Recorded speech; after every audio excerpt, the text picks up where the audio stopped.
আটজন জয়েন করে ফেলছে আমাদের।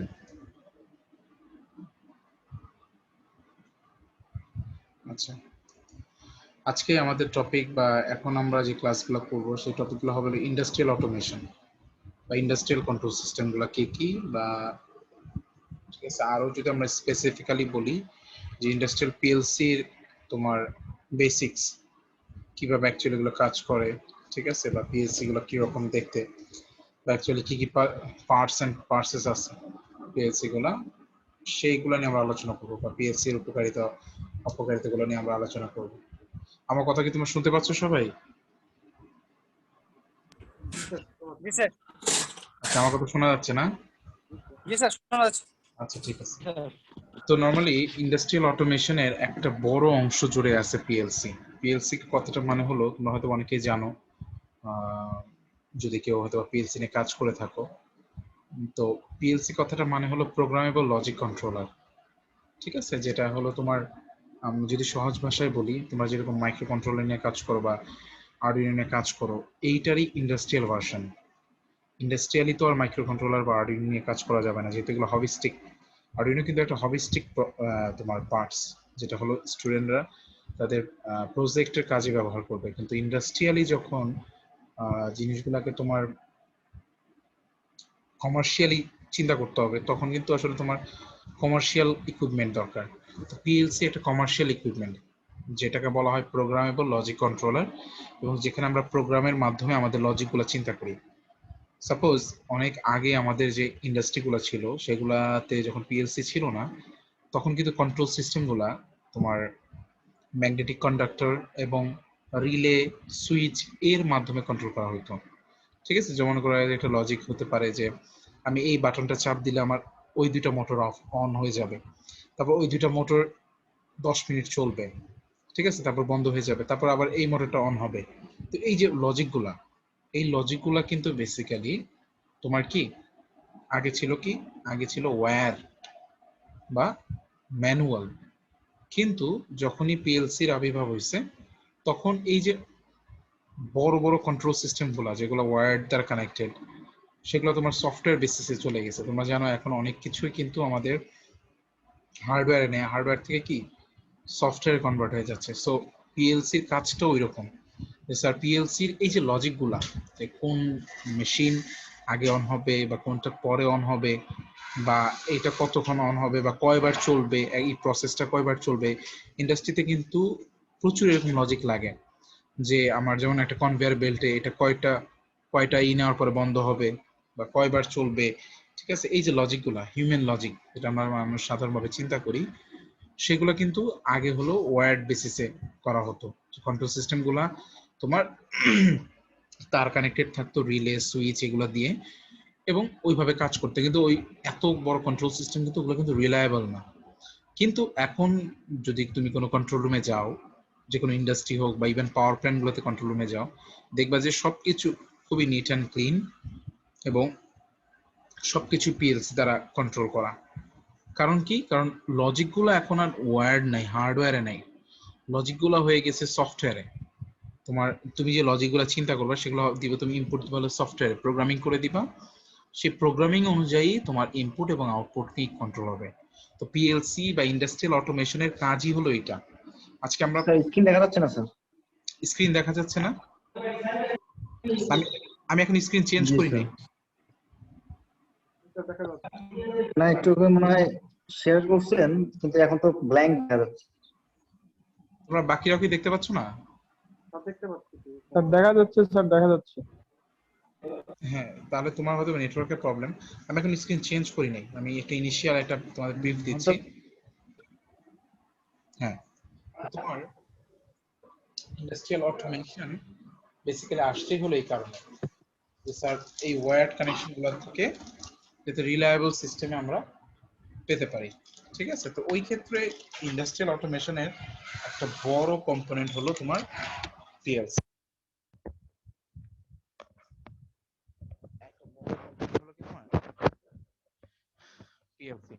তো সেই ক্ষেত্রে তোমার আমরা যদি নেক্সট স্লাইডে যাই, যে ইন্ডাস্ট্রিয়াল অটোমেশন বলতে যেটা আমি বললাম আর কি এতক্ষণ, যে আসলে এই যে ভ্যারিয়াস কন্ট্রোল সিস্টেম গুলো ছিল, এগুলো আগে কিন্তু তোমার বিভিন্ন ফ্যাক্টরি বা বিভিন্ন ইন্ডাস্ট্রি বা বিভিন্ন পাওয়ার প্ল্যান্ট গুলাতে এগুলো কিন্তু আগে কি ছিল, ওয়্যার্ড বেসিস বা ম্যানুয়াল কন্ট্রোল ছিল। কিন্তু ওগুলাকে অটোমেটিক্যালি যাতে ইনপুট এবং আউটপুটের সামঞ্জস্যতা রেখে অটোমেটিক্যালি কন্ট্রোল করা যায় কন্ট্রোল রুমে বসে, তো ওই কারণে হলো ইন্ডাস্ট্রিয়াল অটোমেশনের উদ্ভব। ঠিক আছে, আবির্ভাব হয়েছে কিন্তু ওই কারণে যে যাতে ইন্ডাস্ট্রিয়াল মেশিনারিজ গুলাকে আমরা, ঠিক আছে, অটোমেটিক্যালি কন্ট্রোল করতে পারি। তো ওইটা একটা মেজর কম্পোনেন্ট হলো আমাদের পিএলসি বা প্রোগ্রামেবল লজিক কন্ট্রোলার। তো কয়েক ধরনের প্রোগ্রামেবল লজিক কন্ট্রোলার আছে, তোমরা আমি নেক্সট দেখাবো আস্তে আস্তে। বাট তোমার মেইন হলো তোমার পিএলসি বা প্রোগ্রামেবল লজিক কন্ট্রোলার। এছাড়াও কিছু আছে তোমার এইচএমআই বলে, human machine interface or touch screen, যেটা হলো বেসিক্যালি ইনপুট, একটা ইনপুট ডিভাইসের মতো। তুমি এইখানে টাচ স্ক্রিনে বিভিন্ন রকম তোমার ফাংশন থাকবে, সেটাকে টাচ করার সাথে ওই ওই অনুযায়ী সে বেসিক্যালি ইনপুট নিবে। ঠিক আছে, তো ইন্ডাস্ট্রিয়ালিও এরকম এখন তোমার বিভিন্ন তোমার পাওয়ার প্ল্যান্ট হোক বা বিভিন্ন তোমার কন্ট্রোল রুমে হোক, ঠিক আছে, সেগুলোর কন্ট্রোল রুমে কিন্তু এখন টাচ স্ক্রিন হোক বা পিএলসি হোক, এগুলা এখন ইন্টিগ্রেটেড হচ্ছে আস্তে আস্তে, কারণ সবকিছু এখন ডিজিটালাইজ হচ্ছে। যত বেশি হার্ডওয়্যার কম ব্যবহার করে সফটওয়্যারের মাধ্যমে, কারণ সফটওয়্যার তো রিলায়েবল, হার্ডওয়্যারে কিন্তু, ঠিক আছে, ফল্ট হতে পারে বা এর ডিসকানেকশন হয়ে যেতে পারে, কিন্তু সফটওয়্যার তো রিলায়েবল। সো প্রোগ্রামটা অ্যাকচুয়ালি তোমার অনেকটাই রিলায়েবল, আমাদের সিস্টেম ওভারঅল সিস্টেমে অনেকটাই রিলায়েবল একটা ফাংশন। এছাড়াও তোমরা যেমন আরো থাকতে পারে সার্ভো মোটর, যে একটা একটা জিনিস কত ডিগ্রি অ্যাঙ্গেলে ঘুরবে, ঠিক আছে, এরকম অন্যান্য আরো অনেক ইনপুট আউটপুট ডিভাইস আছে, যেগুলো আমরা আস্তে আস্তে দেখবো বা নেক্সট ক্লাসে দেখবো আমরা কি কি ইনপুট আউটপুট ডিভাইস থাকতে পারে। তো এর মধ্যে একটা হলো servo motor. Sir servo motor কি করে, স্যার 0 থেকে 360 ডিগ্রি সে রোটেশন দেয়। তো আমরা যদি ওইভাবে প্রোগ্রামিং করে দিই তাকে, তাহলে সে যত ডিগ্রি আমি রোটেশন দিব তত ডিগ্রি সে ঘুরবে।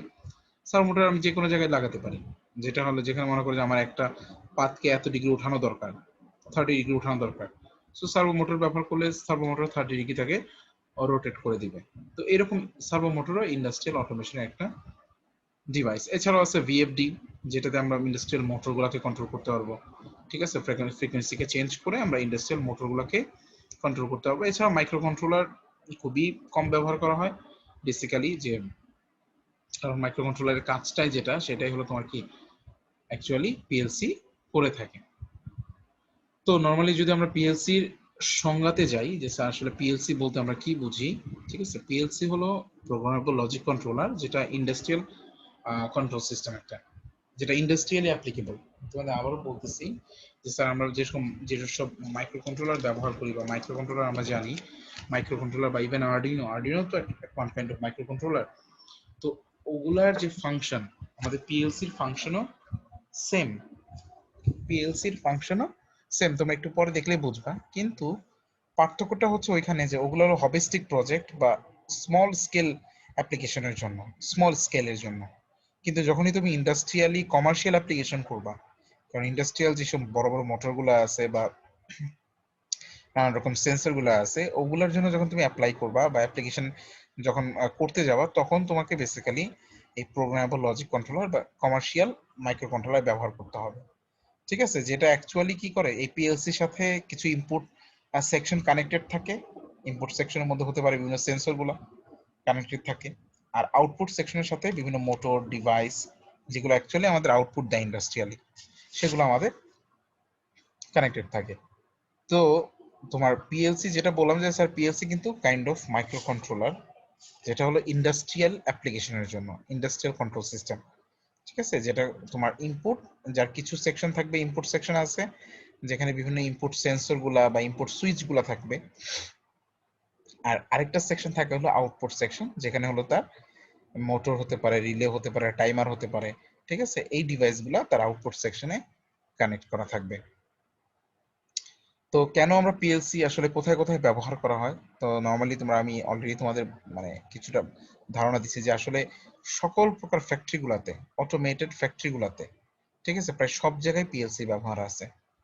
তোমার হতে পারে কেমিক্যাল ইন্ডাস্ট্রিজ গুলাতে, হতে পারে তোমার পাওয়ার প্ল্যান্ট গুলাতে, ঠিক আছে, বা হতে পারে তোমার বিভিন্ন রকম তোমার যে ছোট ছোট কারখানাগুলো আছে, সার কারখানা হতে পারে, তোমার সুতার কারখানা হতে পারে, বিভিন্ন ফুড এন্ড বেভারেজের ফ্যাক্টরি গুলো আছে।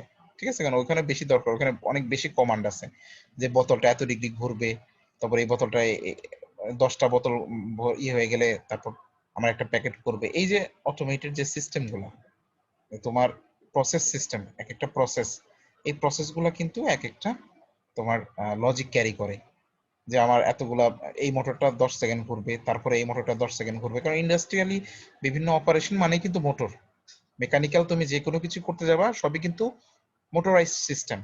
তো ওই মোটরাইজ সিস্টেমকে অটোমেটিক্যালি কন্ট্রোল করার জন্য যখন আমরা প্রোগ্রাম দিয়ে তাকে কন্ট্রোল করব তার অপারেশন, সেটাই হলো বেসিক্যালি পিএলসির ব্যবহার, সেখানে পিএলসির ব্যবহার। তো যেমন এখানে অলরেডি বলা আছে কিছু, যেমন ম্যানুফ্যাকচারিং, বিভিন্ন ম্যানুফ্যাকচারিং সিস্টেম থাকতে পারে, সার কারখানা থাকতে পারে, সুতার কারখানা থাকতে পারে, রঙের কারখানা থাকতে পারে, ঠিক আছে, বা কেমিক্যাল ইন্ডাস্ট্রিজ হতে পারে, বিভিন্ন রকম কেমিক্যাল ইন্ডাস্ট্রিজ, যেটা সার, বিভিন্ন রকম তোমার সার হতে পারে, অ্যামোনিয়া সার হতে পারে, বিভিন্ন রকম কেমিক্যাল ইন্ডাস্ট্রিজ গুলোতেও পিএলসি ব্যবহার আছে।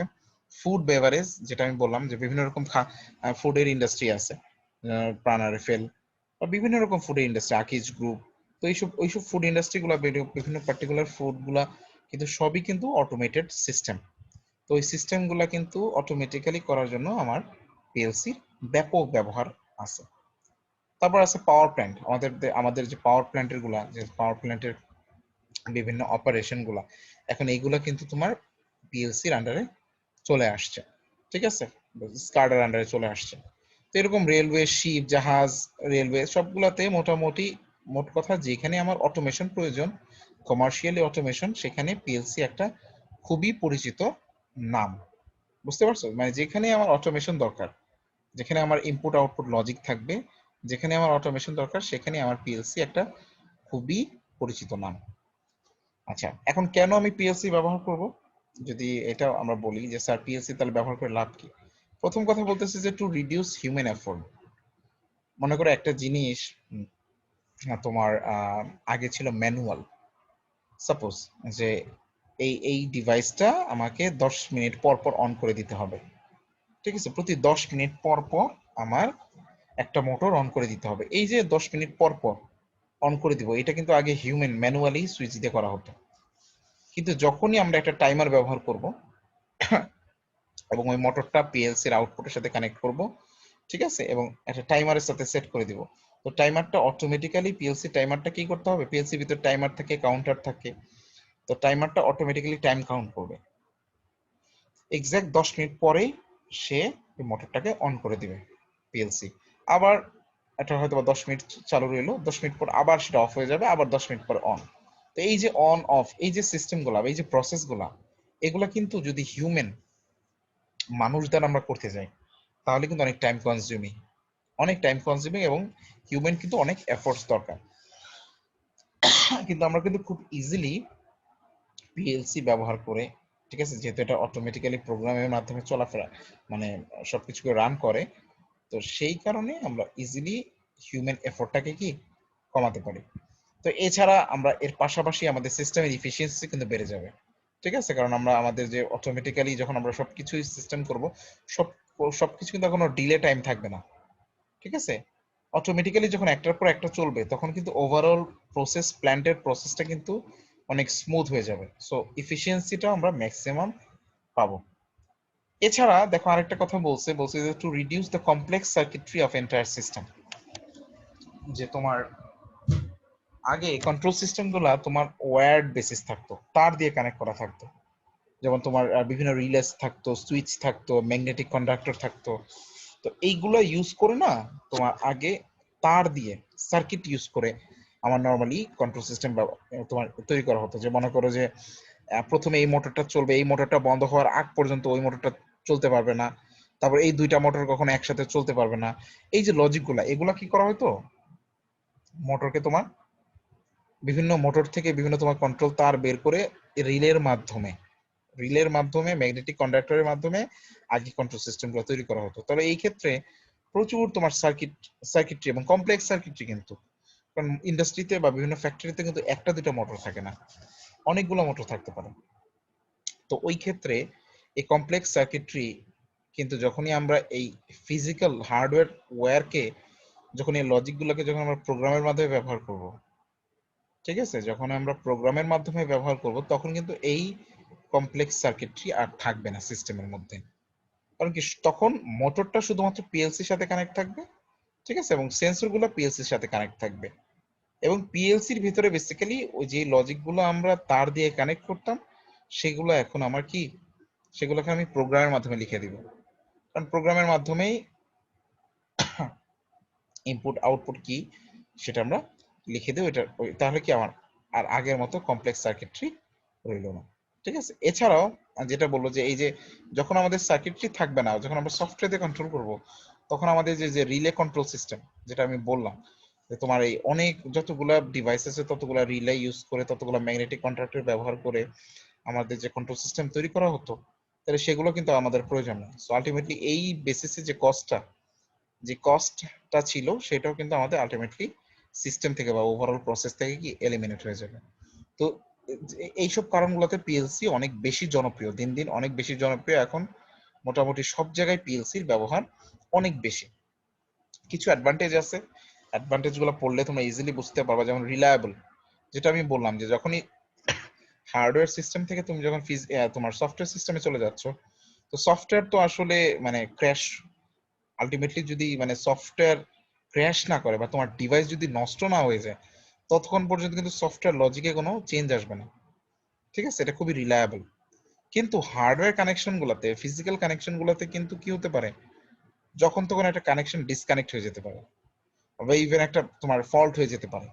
তো সেই ক্ষেত্রে তোমার হার্ডওয়্যার থেকে সফটওয়্যার সিস্টেমটা বা পিএলসি সিস্টেমটা অনেক বেশি রিলায়েবল।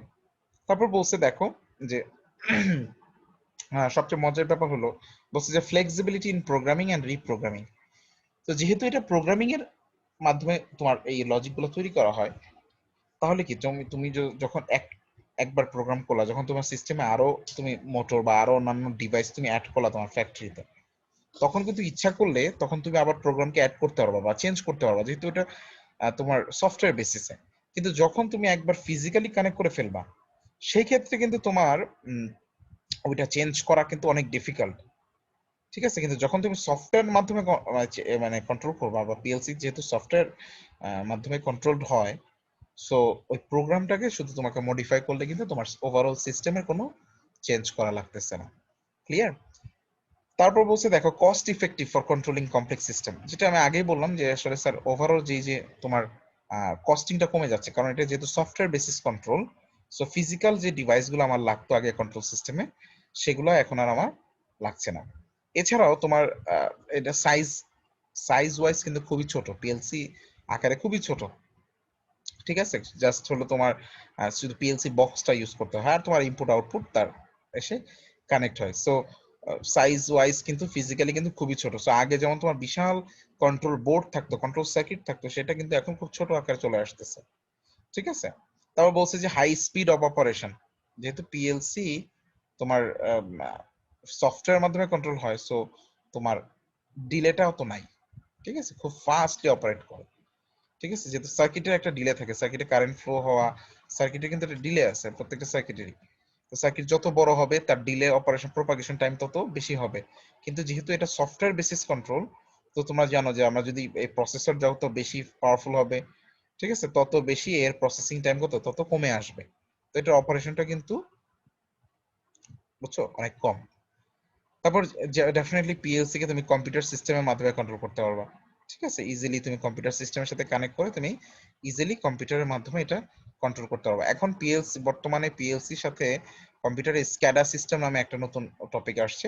ঠিক আছে, supervisory control and data acquisition system. এখন স্ক্যাডার মাধ্যমে সব টোটাল পাওয়ার প্ল্যান্টকে বা টোটাল ইন্ডাস্ট্রিগুলোকে কম্পিউটারের মধ্যে নিয়ে আসা হয়েছে, যে কম্পিউটারে স্ক্যাডার মাধ্যমে বিভিন্ন রকম তোমার ইনপুট দেওয়া যায় এবং আউটপুট গুলো ওইখানে শো করে এই পিএলসি সিস্টেমের মাধ্যমে। সো এটা অনেক বড় একটা অ্যাডভান্টেজ যে স্যার যখনই আমি সিস্টেম আমার ওভারঅল পাওয়ার প্ল্যান্টকে বা আমাদের ওভারঅল প্রসেস প্ল্যানকে কম্পিউটারের সাথে ইন্টারফেস করে ফেলবো, তখন কিন্তু এটা কন্ট্রোল করা বা মডিফাই করা আমাদের জন্য বেশি ইজি হয়ে যাবে। তো যেহেতু তোমার এটা প্রোগ্রামিং এর মাধ্যমে তৈরি করা বা প্রোগ্রামিং এর মাধ্যমে রান করে পিএলসি, সো এটাকে ইজিলি মেইনটেইন বা ট্রাবল শুট করা, কোনো একটা ফল্ট হলে আলটিমেটলি তোমার এটা ট্রাবল শুট করাও খুব বেশি ইজি হয়ে যাবে। তাই না? কিন্তু যখনই একটা ফিজিক্যাল সার্কিট থেকে তুমি ট্রাবল শুট করবা বা তুমি একটা প্রবলেম বের করবা বা কোথায় ফল্ট হয়েছে সেটা বের করা থেকে কিন্তু সফটওয়্যারে মেনটেন করাটা কিন্তু বেশি ইজি। তো এই জিনিসগুলো হলো পিএলসির বড় অ্যাডভান্টেজ। মানে পিএলসিটা আমাদের বর্তমান বিভিন্ন ইন্ডাস্ট্রি বা ফ্যাক্টরি গুলোতে পপুলার হওয়ার জন্য সবচেয়ে বড় বড় এই রিজন গুলো, এবং এখন বর্তমানে প্রায় সবকিছুই পিএলসি এবং পরবর্তীতে স্কাডার আন্ডারে চলে আসতেছে। ঠিক আছে, প্রায় সবকিছু এখন পিএলসি বা স্ক্যাডার আন্ডারে চলে আসতেছে। কিছু অ্যাডভান্টেজ থাকলে ডেফিনেটলি তার ডিসঅ্যাডভান্টেজও আছে, যেমন তোমার ডেফিনেটলি বলছে যে মোর প্রাইস দেন কনভেনশনাল সিস্টেম। স্যার স্ক্যাডার ফুল ফর্মটা কি বললেন স্যার আরেকবার? স্ক্যাডার ফুল ফর্ম, স্ক্যাডার ফুল ফর্মটা স্ক্যাডার ফুল ফর্ম হলো supervisory control and data acquisition system. Supervisory control and data acquisition আচ্ছা সিস্টেম, স্ক্যাডা। সি এর পরে এটা হচ্ছে এন্ড। হ্যাঁ হ্যাঁ, সুপারভাইজারি কন্ট্রোল এসসি, এন্ড এর এ স্ক্যা, তারপর ডাটা অ্যাকুইজিশন সিস্টেম, স্ক্যাডা। দেখি আমি বেসিক্যালি স্ক্যাডা বা পিএলসি এগুলো তোমাদের সিলেবাসের অতটা অন্তর্ভুক্ত না, যেহেতু আমি ফিজিক্যালি তোমাদের সফটওয়্যার ল্যাবটা নিতে পারতেছি না, কারণ তোমাদের ম্যাক্সিমামই ম্যাটল্যাব নাই, আর ম্যাটল্যাব অনেক ভারী সফটওয়্যার। তো আমি চাচ্ছি যে তোমাদের এই যে মানে বর্তমান মডার্ন যে কন্ট্রোল সিস্টেম গুলো এখন অ্যাভেলেবেল আছে সেগুলোর সাথে তোমাদের পরিচয় করে দেওয়া যায় কিনা। আমি চাচ্ছি যে তোমাদের স্ক্যাডার উপর একটা বেসিক ধারণা দেওয়া যায় কিনা, যে অ্যাকচুয়ালি স্ক্যাডার সিস্টেমটা কি। ঠিক আছে, তো দেখি পিএলসি নিয়ে আমার মানে স্লাইডটা তৈরি করা আছে, স্ক্যাডা নিয়ে আমার এখনো তৈরি করা নাই। সো ওটা আমি স্টাডি করে আমি তোমাদের জন্য একটা প্রিফারেবল একটা স্লাইড তৈরি করে আমি তোমাদের একদিন একটা অ্যাটলিস্ট যাতে স্ক্যাডা সিস্টেমটা কি বা কিভাবে কাজ করে সেটা যাতে আমরা জানতে পারি। ঠিক আছে, কারণ পরবর্তীতে আমরা যখন কোনো একটা ইন্ডাস্ট্রি হোক বা বিভিন্ন পাওয়ার প্ল্যান্ট হোক, সেটার কন্ট্রোল রুমে যদি আমাদের মেইনটেনেন্স ইঞ্জিনিয়ার হিসেবে আমরা কাজ করি, তখন এই জিনিসগুলো আমাদের অনেক বেশি দরকার হবে। ঠিক আছে, পিএলসি একটা আলাদা ফিউচার আছে, যারা পিএলসি নিয়ে কাজ করে ঠিক আছে, একটা আলাদা ফিউচার আছে। তো পিএলসি ইঞ্জিনিয়াররা যারা অটোমেশন ইঞ্জিনিয়ার বলা হয়, তাদের কিন্তু একটা বড় ফিল্ড আছে আমাদের বাংলাদেশে। সো তোমরা যেটা করতে পারো, আমার ক্লাস থেকে অ্যাটলিস্ট তোমাদের বেসিকটা হয়ে যাবে পিএলসির। এরপরে তোমাদের পিএলসির প্রোগ্রামিং বলো, আমি প্রোগ্রামিং হালকা একটু হয়তো কথা বলবো, কিন্তু পিএলসি আসলে এই জিনিসটাকে ফিজিক্যালি না দেখাতে পারলে তো আসলে ওরকম কিছু নাই। সো ফিজিক্যালি দেখতে হবে, বা বিভিন্ন সফটওয়্যারও পাওয়া যায় যেগুলো ফ্রি, তোমরা অটোমেটিক্যালি করতে পারো, প্র্যাকটিস করতে পারো, এবং পাশাপাশি তোমরা যদি চাও আরো হায়ার লেভেলে পিএলসি একটা ট্রেনিংও করতে পারো, সেটা তোমাদের অনেক কাজে লাগবে যদি তোমাদের এই পিএলসির উপরে ইন্টারেস্ট থাকে। তো বাট অ্যাটলিস্ট পিএলসির বেসিক ধারণাটা তোমরা এইটা আমি তোমাদের দিতে পারবো, যে আসলে অ্যাকচুয়ালি পিএলসি কিভাবে কাজ করে বা কি কি টাইপের পিএলসি আছে, পিএলসি কি কি সেকশন আছে, ঠিক আছে, বা প্রোগ্রামিং গুলাই বা কিভাবে কাজ করে। ঠিক আছে, ওইরকম আর কি। আচ্ছা, তো যেটা বলতে যাচ্ছি যে এটা মোর প্রাইস, কনভেনশনাল সিস্টেম থেকে প্রাইসটা বেশি, ডেফিনেটলি প্রাইসটা অনেক বেশি থাকে, কারণ কি এটা খুব স্মার্ট ডিভাইস, এটা একটা যে কোনো স্মার্ট ডিভাইস আমাদের করতে গেলে একটু কস্ট বেশি করতে হবে। পাশাপাশি এক্সপার্ট ম্যান পাওয়ার রিকোয়ার্ড, যে কেউ কিন্তু পিএলসি সিস্টেম দিয়ে কাজ করতে পারে না, কারণ পিএলসি প্রোগ্রামিং বলো বা পিএলসি সিস্টেমের অপারেশন বলো, এগুলো কিন্তু এক্সপার্ট ম্যান পাওয়ার দরকার। ঠিক আছে, সো ডেফিনেটলি এইটাও একটা ডিসঅ্যাডভান্টেজ, আমরা যাকে তাকে আমরা মেইনটেনেন্সের কাজে দিতে পারবো না। আরেকটা বলছে modify and update difficult than conventional system. হ্যাঁ, এখন তোমার মনে করো যে মজার ব্যাপার হলো যে যদি মনে করো যে তোমার যে তুমি পিএলসিটা বসাইছো, প্রত্যেকটা পিএলসির একটা নির্দিষ্ট তোমার ইনপুট আউটপুট সেকশন থাকে। ঠিক আছে, আবার কিছু কিছু পিএলসি বের হয়েছে এখন মডুলার পিএলসি বলে, সেগুলোতে আবার একটু সুবিধা আছে। তো তুমি যদি একবার একটা সিস্টেম বসায় ফেলো, সেটাকে আবার তুমি যদি আপডেট করতে চাও, তো ওইটা কিন্তু একটু ডিফিকাল্ট।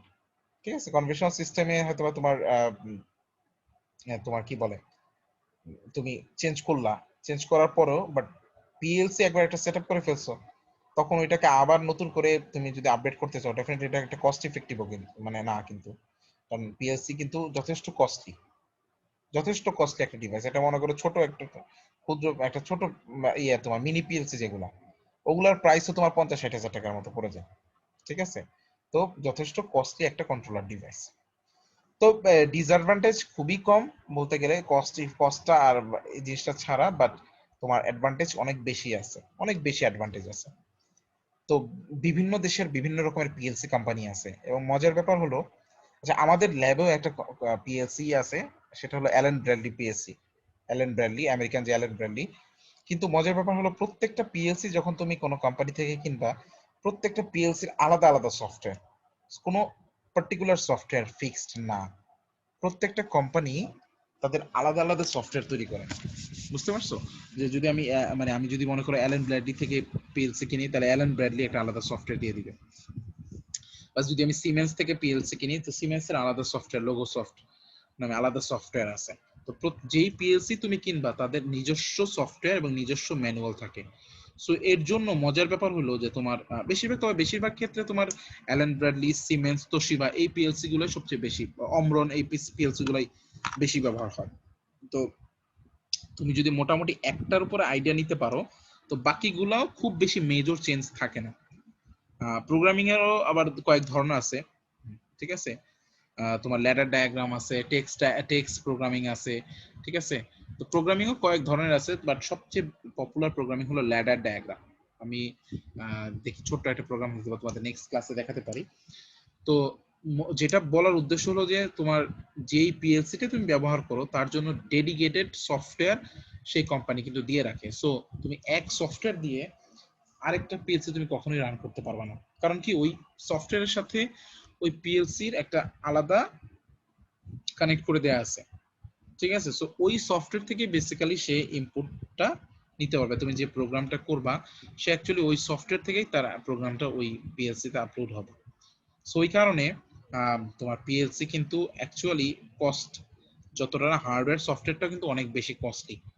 সফটওয়্যারে তোমার লাগে, তোমার লাইসেন্স লাগে, একটা সার্টেন টাইমের হয়তো বা লাইসেন্স দেওয়া থাকে, পরবর্তীতে তোমার হয়তো বা লাইসেন্স আবার রিনিউ করা লাগতে পারে। বা যেমন আমাদের যেমন ল্যাবের যে পিএলসিটা, ঠিক আছে, সেটা Allen Bradley PLC, American Allen Bradley.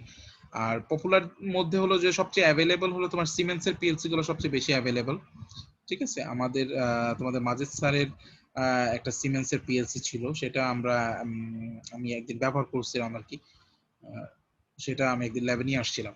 তো ওই পিএলসি যেমন খুবই পপুলার একটা পিএলসি, লোগো সফট বলে আর কি। তো এইরকম ইউরোপিয়ান ব্র্যান্ড, সিমেন্সটা হলো ইউরোপিয়ান ব্র্যান্ড। তো এগুলো তোমরা জেনে রাখলা যে স্যার আসলে কি কি ব্র্যান্ডের পিএলসি আছে। অ্যালেন ব্র্যাডলি, টেক্সাস ইনস্ট্রুমেন্ট, এটা আমেরিকান থেকে খুবই খুবই কমন। সিমেন্সটা হলো ইউরোপিয়ান থেকে খুবই কমন। আর জাপানিজ কিছু পিএলসি আছে, ওগুলো খুব পপুলার, তোশিবা, অমরন, ঠিক আছে, মিৎসুবিশি। তো এগুলো জাপানিজ পিএলসি গুলো, এগুলো কিন্তু leading brand, PLC leading brand. So তুমি যেটাই কেনো না কেন তার কিন্তু পাশাপাশি তোমাকে তার সফটওয়্যার, ডেডিকেটেড সফটওয়্যার ব্যবহার করতে হবে। আমরা যদি পিএলসি টাইপে যাই যে স্যার কি কি টাইপ, আমরা মানে কয়েক ধরনের ভাগ করা যায়। তো মেইনলি তিনটা ভাগে ভাগ করা যেতে পারে: mini PLC, micro PLC, modular PLC. তো এগুলা বেসিক্যালি ভাগ করা হয় হলো পিএলসি এর ইনপুট এবং আউটপুট কয়টা, মানে এর সংখ্যার উপর। যখন তোমার খুবই অল্প পরিমাণ ইনপুট আউটপুট সেকশন থাকে, কারণ পিএলসি তো একটা মাইক্রোকন্ট্রোলারের মতো, তার কিছু ইনপুট টিম থাকবে, ইনপুট ইউনিট থাকবে, কিছু আউটপুট ইউনিট থাকবে, বুঝছো? তো এই ইনপুট আউটপুট টার্মিনালের উপর বেসিক্যালি পিএলসি ক্যাটাগরাইজ করা যায়। আর মডুলার পিএলসিটা খুবই আধুনিক পিএলসি, যেখানে আসলে তোমার ইনপুট আউটপুট পিএলসির সাথে থাকে না এক্স্যাক্টলি, এটা একটা তোমার হলো কার্ডের মতো, ইনপুট কার্ড আউটপুট কার্ডের মতো, ঠিক আছে? মডুলার একটা করে মডিউলের মতো তুমি এন্টার করতে পারবা, এক্সপ্যান্ড করতে পারবা আর কি মডুলার পিএলসি গুলা। তো যেমন দেখো আমি কিছু যেমন সিমেন্স লোগো, এই পিএলসিটা তোমাদের মাঝে স্যার আছে, সিমেন্স লোগো। এই পিএলসিটাতে তোমার 8টা ইনপুট পিন আছে, বা 8টা ইনপুট টার্মিনাল আছে, 4টা আউটপুট টার্মিনাল আছে। তো এটা একটা মিনি পিএলসি, ঠিক আছে, মানে যেখানে ইনপুট আউটপুট টার্মিনাল খুবই কম। তো এরকম প্রত্যেকটা পিএলসিরই কিছু ফিক্সড ইনপুট এবং আউটপুট টার্মিনাল থাকে, বুঝছো? কিছু ফিক্সড ইনপুট এবং আউটপুট টার্মিনাল থাকে। তো এগুলাকে হলো মেইনলি মিনি পিএলসি বলা হয়। কিছু আছে তোমার মাইক্রো পিএলসি, যেগুলোর ইনপুট আউটপুট পিন আরেকটু বেশি। সিমেন্সের যেমন S7 সিরিজের 200, এটার ইনপুট আউটপুট পিন গুলা হয়তো বা 16টা বা 32টা এরকম করে আর কি, ঠিক আছে? মিৎসুবিশির FX সিরিজের এটারও সেম, বাট সিমেন্সের S7টা খুবই জনপ্রিয়, ঠিক আছে, খুবই জনপ্রিয় সিমেন্সের S7 200 সিরিজের পিএলসিটা। এটা যেমন মাইক্রো পিএলসি। আর কিছু মডুলার পিএলসি আছে, যেমন দেখো যে ইয়ের মতো, মডিউলের মতো এগুলা হলো তোমার মেইনলি কি, এগুলা তোমার এক্সপ্যান্ড করা যায়, যে তোমার ইনপুট আউটপুট কার্ড বাড়ানো যায়, ঠিক আছে? যেমন দেখো তোমার আগের গুলাতে কিন্তু ফিক্সড করা, দেখো এখানে কিন্তু ইনপুট আউটপুট টার্মিনাল গুলো ফিক্স করা, কিন্তু মডুলার পিএলসি তে এগুলো ফিক্স করা থাকে না। ইনপুট আউটপুট টার্মিনাল গুলো কি মডিউল আকারে তুমি এক্সটেন্ড করতে পারবা, পরবর্তীতে বাড়াতে পারবা। তোমার মনে হয় যদি ইনপুট আরো লাগে, ইনপুটের আলাদা কার্ড পাওয়া যায়, কার্ড তুমি এটার সাথে অ্যাটাচ করে দিলেই হলো। সো ওইভাবে মানে এক্সপ্যান্ড করা যায় কি যায় না, এইটার উপর আবার পিএলসি কে দুই ভাগে ভাগ করা যেতে পারে। একটা হলো ফিক্সড বা কম্প্যাক্ট পিএলসি, আর একটা হলো মডুলার পিএলসি। ফিক্সড বা কম্প্যাক্ট পিএলসি আর একটা হলো কি তোমার মডুলার পিএলসি। তো কম্প্যাক্ট পিএলসি হলো তোমরা যদি স্বাভাবিকভাবে চিন্তা করো, আমাদের বাসার বাড়ির যে ল্যাপটপ গুলা যেরকম, যে ল্যাপটপে কিন্তু তোমার যেমন তোমার টার্মিনাল গুলা কিন্তু চেঞ্জ করা যায় না, বা ইভেন প্রসেসর গুলো কিন্তু চেঞ্জ করা যায় না, ঠিক আছে? ফিক্স যে যতগুলা ইনপুট আউটপুট থাকে ততগুলাই কিন্তু সেম। কিন্তু তোমার মডুলার পিএলসিটা হলো আমাদের কম্পিউটারের মতো, পার্সোনাল যে কম্পিউটারের মতো ডেস্কটপ কম্পিউটার যেটা আমরা বলি, সেখানে কিন্তু পার্ট গুলো চেঞ্জ করা যায়, র্যাম রোম বাড়ানো যায়, গ্রাফিক্স কার্ড আলাদা করে লাগানো যায়, ঠিক আছে? তো মডুলার পিএলসি গুলো হলো এরকম। তো স্যার এই যে দেখতে পাচ্ছেন এখানে একটা মডুলার টাইপ পিএলসি দেওয়া আছে, যে একটা পাওয়ার ইউনিট আছে, কমিউনিকেশন মডিউল আছে, কন্ট্রোলার থাকবে এবং ইনপুট আউটপুট সিস্টেম। তো ইচ্ছা করলে ইনপুট আউটপুট সিস্টেম গুলা বাড়ানো যায়, ইনক্রিজ করা যায়। এই কারণে এটা হলো তোমার কি এক্সপ্যান্ডেবল পিএলসি বলা হয়, এটা কি স্যার এক্সপ্যান্ড করা যায়, বুঝতে পারছো? যে স্যার যেহেতু আমার এক্সট্রা ইনপুট আউটপুট মডিউল আমি ইনক্রিজ করতে পারতেছি, সো ওই দিক থেকে মডুলার পিএলসি কিন্তু জনপ্রিয়তা আস্তে আস্তে বাড়তেছে কম্প্যাক্ট পিএলসির তুলনায়। কারণ কম্প্যাক্ট পিএলসি আমি একবার কিনে ফেললে ওইটার ইনপুট আউটপুট ফিক্সড, কিন্তু মডুলার পিএলসি তে আমি শুধু ইনপুট আউটপুট কার্ড ব্যবহার করে কিন্তু কি আমি এটাকে এক্সপ্যান্ড করতে পারবো। আচ্ছা, এখন পিএলসি যে আউটপুট, পিএলসির সাথে যে আউটপুট গুলা কানেক্ট থাকবে, ঠিক আছে, সেটার এখন সুইচ, বেসিক্যালি সুইচ। কারণ কি পিএলসি তো চলে ডিসি তে, কিন্তু এর লোড গুলা কিন্তু তোমার এসি, যেমন মোটর গুলা সবই কিন্তু এসি লোড। তো পিএলসি চলে হলে নিজে চলে ডিএসি তে, কিন্তু তোমার এই লোড গুলা তো এসি। এখন এই এসি কে যে সুইচ আকারে আমি যে ইউজ করব, তো সুইচ আকারে আমাদের অনেকগুলা, তোমরা জানো যে রিলে এক রকমের সুইচ, তাই না? রিলে এক ধরনের সুইচ, ট্রানজিস্টর বিজেটি, বিজেটিকে আমরা সুইচ হিসেবে ব্যবহার করতে পারি, বা ট্রায়াকও তোমরা জানো, তোমরা কি বলে পাওয়ার ইলেকট্রনিক্স পড়তেছো, ট্রায়াকও তোমরা হয়তো সামনে পড়বা, ঠিক আছে? এটা হলো তোমার রেকটিফায়ার টাইপের, ঠিক আছে? তো এইটাও তো যেই পিএলসির আউটপুটে যেটা কানেক্ট থাকে, তো এই তোমার রিলে বা ট্রানজিস্টর বা ট্রাক এক একটার এক এক রকম সুবিধা আছে। যেমন রিলে টাইপের হলো তোমার তোমার কি এটা একটু স্লো, বুঝছো, এটা একটু স্লো, সো অপারেশন টাইমটা, সুইচিং টাইমটা একটু বেশি লাগে, 100 মিলি সেকেন্ড সময় লাগে। এবং এটা তুমি ডিসি বা এসি দুইটাকে সুইচ করতে পারবা, ডিসি মোটরও সুইচ করতে পারবা, এসি মোটরও সুইচ করতে পারবা রিলে টাইপের মাধ্যমে। তারপর তোমার আউটপুট থাকতে পারে তোমার ট্রানজিস্টর, ট্রানজিস্টর আরো ফাস্ট, ট্রানজিস্টরের সুইচিং টাইমটা কি আরো ফাস্ট। ট্রানজিস্টর তুমি আইদার এনপিএন ট্রানজিস্টর বা পিএনপি ট্রানজিস্টর ব্যবহার করলা, বা তুমি এছাড়াও বিজেটি ছাড়া যদি তুমি মসফেটও তো আমাদের একটা ট্রানজিস্টর, ফিল্ড ইফেক্ট ট্রানজিস্টর বলি আমরা, ঠিক আছে? মসফেটও তুমি ব্যবহার করতে পারো এর আউটপুটে। তো তোমরা জানো যে স্যার বিজেটি মসফেট এগুলো কিন্তু সুইচ আকারে ব্যবহার হয়। ট্রানজিস্টরের অপারেশন দুইটা, একটা হলো অ্যাম্পলিফিকেশন আর একটা হলো কি তোমার সুইচিং অপারেশন। যখন ট্রানজিস্টর তোমার কাট অফ এবং স্যাচুরেশন রিজনে থাকে তখন সেটা সুইচ আকারে ব্যবহার হয়, আর যখন তোমার বলে অ্যাক্টিভ রিজনে থাকে বা অ্যাক্টিভ মোডে থাকে তখন সেটা কি অ্যাম্পলিফায়ার হিসেবে ব্যবহার হয়। তো ট্রানজিস্টর কিন্তু তুমি এখানে সুইচিং হিসেবে ব্যবহার করতে পারো। দেখো 70 থেকে 100 ন্যানো সেকেন্ড, আগেটা ছিল মিলি সেকেন্ড, তো এটা কিন্তু অপারেটিং টাইম আরো ফাস্ট, ট্রানজিস্টরের অপারেটিং টাইম আরো ফাস্ট। এগুলো সবই কিন্তু ট্রানজিস্টর পিএলসির আউটপুটে থাকে, পিএলসির আউটপুট টার্মিনালের সাথে কানেক্ট থাকে, এবং আউটপুট টার্মিনালের সাথে পিএলসির বিভিন্ন রকম যে লোড গুলো আছে আমাদের মোটর বা অন্যান্য যে ডিভাইস গুলো থাকবে, ঠিক আছে, বেশিরভাগ ক্ষেত্রে এগুলো মোটরাইজড ডিভাইসে থাকে, ওগুলা যাতে কানেক্ট করা যায়। ট্র্যাক সেম, ট্র্যাক আবার শুধুমাত্র তুমি এসির জন্য ব্যবহার করতে হবে, এসি লোড গুলোর জন্য তুমি ট্র্যাক বেসিক্যালি ব্যবহার করতে পারবে, এবং এটা হলো তোমার ফাস্টার, ট্র্যাকটা হলো faster in operation and has longer life then relay output. রিলের থেকে এটা অনেক বেশি তোমার তোমার কি বলে এটা লংজিভিটিটা অনেক বেশি এবং খুব বেশি ফাস্টার। বাট ডিফারেন্স হলো রিলেতে যেমন তুমি ডিসি এসি দুইটাই ব্যবহার করতে পারবা, ডিসি লোড এসি লোড, এখানে তুমি শুধু অনলি মাত্র শুধু এসি লোড তোমরা ব্যবহার করতে পারবে। তোমরা মনে হয় এই পাওয়ার ইলেকট্রনিক্স এসসি আর পড়তেছো যেরকম, ঠিক আছে, ঠিক সিমিলারলি। আচ্ছা, আজকে আমাদের লাস্ট যেটা অ্যাকচুয়ালি যে স্যার অ্যাকচুয়ালি পিএলসির ভেতরে কি থাকে। তো পিএলসির ভেতরে তোমরা দেখতে পাচ্ছ যে স্যার পিএলসি একটা মিনি কম্পিউটারের মতো, আর কিছুই না, একটা মিনি কম্পিউটারের মতো, যেখানে কম্পিউটারের ভিতরে তোমরা জানো যে স্যার কি কি থাকতে পারে। পাওয়ার সিস্টেম অবশ্যই থাকবে, যে স্যার পাওয়ার ছাড়া তো কখনোই কোনো ডিভাইস, ইলেকট্রনিক ডিভাইস রান করতে পারবে না। এবং এই যে আমি যে প্রোগ্রামিং করব, এই প্রোগ্রামিংটা রাখার জন্য মেমোরি থাকতে হবে, ঠিক আছে, যেখানে প্রোগ্রাম ডাটা এই জিনিসগুলো থাকবে। তারপর অবশ্যই একটা প্রসেসিং ইউনিট বা প্রসেসর থাকতে হবে, সিপিইউ বা মাইক্রো প্রসেসর থাকতে হবে, সেন্ট্রাল প্রসেসিং ইউনিট, যেটা কি করবে, যেটা অ্যাকচুয়ালি এই প্রোগ্রামটাকে এক্সিকিউট করবে, ঠিক আছে। ইনপুট থেকে তোমার ইনস্ট্রাকশন গুলো নিয়ে সেই প্রোগ্রাম অনুযায়ী সেটাকে কি আউটপুটকে এক্সিকিউট করবে। তোমরা দেখতে পাচ্ছ কিছু ইনপুট মডিউল আছে, তো ইনপুট মডিউলগুলা বা ইনপুট যে ডিভাইসগুলা সেগুলো তোমার এই ইনপুট মডিউলে কানেক্ট থাকবে, এবং আউটপুটে বেসিক্যালি তোমার এই যে দেখো মোটর, বিভিন্ন রকম আউটপুট যে ডিভাইসগুলো সেটা আউটপুট মডিউলে কানেক্ট থাকবে। এবং output module, central processing unit বা সিপিইউ এবং ইনপুট মডিউল সবগুলাতে কিন্তু তোমার পাওয়ার সাপ্লাই। আমাদের পিএলসি 24 ভোল্ট ডিসি তে চলাফেরা মানে চলে, এবং কারেন্ট রেটিং হলো প্রায় তোমার 2 থেকে 10 অ্যাম্পিয়ারের মতো, ম্যাক্সিমাম 50 অ্যাম্পিয়ারের মতো কারেন্ট রেটিং লাগে, বিভিন্ন রকম পিএলসি তে ভ্যারি করে।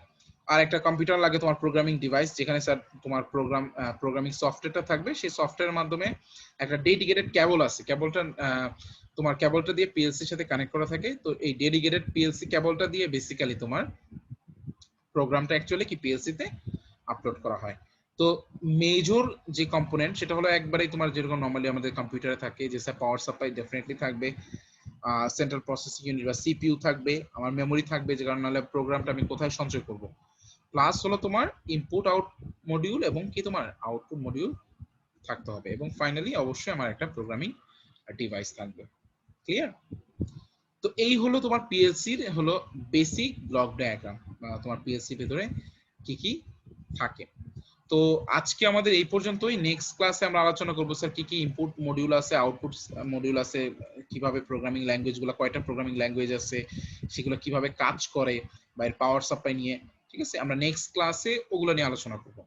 তো আজকের ক্লাসে ছিল একটা বেসিক ধারণা যে পিএলসি কেন ব্যবহার করা হয়, বা কি কি কম্পোনেন্ট থাকে, বা কোন কোন জায়গায় পিএলসি ব্যবহার করা হয়, ঠিক আছে। এইটা নিয়ে হলো আজকের এই পিএলসির ধারণা ছিল, এবং কি কি ধরনের পিএলসি আছে সেটাও আশা করি তোমরা বুঝতে পারছো। আচ্ছা, এখন এই নিয়ে যদি তোমাদের কারো কোনো প্রশ্ন থাকে আজকের বেসিক আলোচনা নিয়ে, সেটা নিয়ে তোমরা করতে পারো। অনেকে একটু পরে জয়েন করছো, আমরা 10 মিনিটের মতো অপেক্ষা করছিলাম। আর হলো যে আমি যদি ক্লাস না নিই তাহলে তো আমি অবশ্যই তোমাদের আগে থেকেই জানাবো, তাই না? তো অনেকে হয়তো বা ধরে নিছো যে স্যার আছে ক্লাস নিবে কি নিবে না, এটা কনফিউজ ছিলাম। তো এরকম কনফিউজ থাকলে আমাকে একটু নক দিবা, অথবা রাকিব নিজেই নক দিবা, বা যে কোনো একটা নক দিলেই হলো যে স্যার আজকে এই ক্লাসটা নিবেন। মানে পারতপক্ষে প্রবলেম ছাড়া তো আসলে স্যাররা ক্লাস মিস দেয় না। গত সপ্তাহে এক্সট্রিমলি আমার পেইন ছিল আমার হেডে, তখন নিতে পারি নাই আর কি। তো তখন তাও আমি অ্যাটলিস্ট 2-3 ঘন্টা বা 1.5-2 ঘন্টা আগে জানাইছি অ্যাটলিস্ট আমি ক্লাসটা নিতে পারবো না, বুঝতে পারছো? তো আশা করি তোমাদের বেসিক পিএলসি যেটা আছে সেটা তোমরা, আমি ক্লাসের ভিডিওটা তোমাদের দিয়ে দিচ্ছি তোমাদের গুগল ক্লাসরুমে। যারা ক্লাসের ফার্স্ট পার্টটুকু মিস করছো তোমরা একটু দেখো একবার, ঠিক আছে। ইভেন আমি তোমাদের যেইটা আছে, যেই পিডিএফটা আছে, সেটাও ক্লাস লেকচারটা আমি তোমাদের দিয়ে দিচ্ছি, তো তোমরা ওই পার্ট পর্যন্ত দেখো। ইনশাল্লাহ আমি তো পিএলসির অত বেশি এক্সপার্ট না, বাট আমি যতটুকু জানছি, তো আবার নিজের তাগিদেই জানছি। আমাদের ইউনিভার্সিটিতেও আমাদের পিএলসি আমাদের কোনো সাবজেক্ট ছিল না, বাট নিজের তাগিদেই জানছি। সো যতটুকু আমি জানি ততটুকু তোমাদের সার্ভ করতে পারবো। বাট পিএলসি কখনোই তোমাকে কেউ খাওয়াই দিতে পারবে না, এটাকে তোমাকে শিখতে হবে, এটা প্র্যাকটিসের মতো, ঠিক আছে। এই স্কিলটা তোমার তখনই ডেভেলপ হবে যখন তুমি ডিভাইসটা নিয়ে বা সফটওয়্যারটা নিয়ে ঘাটাঘাটি করবা, কারণ সফটওয়্যার তো কেউ কাউকে ওইভাবে শেখাতে পারবে না। সফটওয়্যারটা তোমাকে নিজে নিজে প্র্যাকটিস করে শিখতে হবে, ঠিক আছে। সে তার কমান্ড গুলা কিরকম, ঠিক আছে, বা কিভাবে কানেক্ট করা লাগে আমি একটু বেসিক দেখাবো তোমাদের, বাট আলটিমেটলি তোমাকে দেখতে হবে। যেহেতু বিভিন্ন ফ্রি সফটওয়্যার পাওয়া যায়, তো তোমরা ইজিলি প্র্যাকটিস করতে পারো যদি তোমাদের ইচ্ছা থাকে। বাট বর্তমান যে তোমার আধুনিক যে কন্ট্রোল সিস্টেম গুলা, ইন্ডাস্ট্রি গুলা বা বিভিন্ন পাওয়ার প্ল্যান্ট গুলোতে, এগুলো প্রায় সবই এখন পিএলসি নির্ভর। সো আশা করি এইটাতে একটা ব্রাইট ফিউচার আছে। তোমরা যদি তোমাদের কারো ইচ্ছা থাকে, আমি বলবো যে তোমাদের রেকমেন্ড করবো যে তোমার পিএলসির উপর একটা বেসিক ট্রেনিং নিতে পারো, ঠিক আছে। তাহলে হয়তো বা তোমাদের কর্মক্ষেত্রে বা বিভিন্ন জব সেক্টরে তোমাদের কাজে লাগলেও লাগতে পারে। তো যাই হোক, আজকে এই পর্যন্তই ছিল। ঠিক আছে, ইনশাল্লাহ আগামী ক্লাসে আগামীকালই আমাদের থিওরি ক্লাস আছে, সেখানেও আমাদের দেখা হবে। আর ইনশাল্লাহ আগামী সপ্তাহে আমাদের পিএলসির বাকিটুকু আমরা শেষ করব। ঠিক আছে? জি স্যার।